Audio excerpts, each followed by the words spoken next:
দীর্ঘ ২৩ বছর পর ইরাক থেকে মার্কিন সেনা প্রত্যাহারের সিদ্ধান্ত নিয়েছে যুক্তরাষ্ট্র।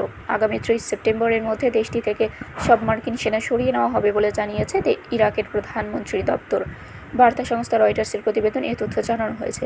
এক বিবৃতিতে ইরাকের প্রধানমন্ত্রী দপ্তর জানিয়েছে, দেশটির জঙ্গি গোষ্ঠী ইসলামিক স্টেটের বিরুদ্ধে আন্তর্জাতিক জোটের সামরিক অভিযান এখন শেষ পর্যায়ে রয়েছে। এ কারণে আগামী ৩০ সেপ্টেম্বরের মধ্যে মার্কিন সেনা প্রত্যাহারের সময়সীমা চূড়ান্ত করা হয়েছে। বিবৃতিতে আরও বলা হয়েছে, ৩০ সেপ্টেম্বরের পর অর্থাৎ ১ অক্টোবর থেকে ইরাকে কোনো বিদেশি সেনা থাকবে না। এই দিনটিকে ইরাকের জন্য একটি ঐতিহাসিক দিন হিসেবে উল্লেখ করা হয়েছে। এর আগে জুলাইয়ের মাঝামাঝি যুক্তরাষ্ট্র সফর করেন ইরাকের প্রধানমন্ত্রী আলী আল জাইদি। সফরের সময় মার্কিন সেন্ট্রাল কমান্ডের কমান্ডার জেনারেল ব্র্যাড কুপারের সঙ্গে বৈঠকে সেনা প্রত্যাহারের সময়সীমা নিয়ে ঐকমত্যে পৌঁছান তিনি। ২০০৩ সালে তৎকালীন প্রেসিডেন্ট সাদ্দাম হোসেনের বিরুদ্ধে যুক্তরাষ্ট্রের নেতৃত্বে সামরিক অভিযান শুরুর পর ইরাকে মার্কিন সেনা মোতায়েন করা হয়। এরপর ২ দশকের বেশি সময় ধরে দেশটিতে বিভিন্ন পর্যায়ে মার্কিন সামরিক উপস্থিতি অব্যাহত ছিল।